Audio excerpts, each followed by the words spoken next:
काही नको. तुला मम्मीची आठवण झाली ना.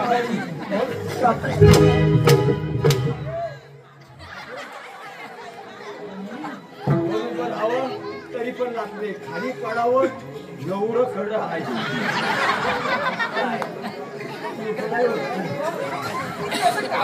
काय म्हणालास?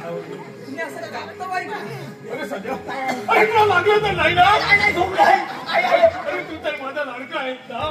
मग तुला काय व्हायला होतं? तू तरी काय बोल ना. मला मारायचा किती पण मारा मला काय फरक पडत नाही. मार खाऊनच चुकलंय. जर का याला मारताना नियम चुकला मग काय सांगता येत नाही काय होईल. मग काय म्हणालास? मारताना जर नियम चुकला तर मग काय सांगता येत नाही. तुला प्राधान्य नाही माहिती आहे.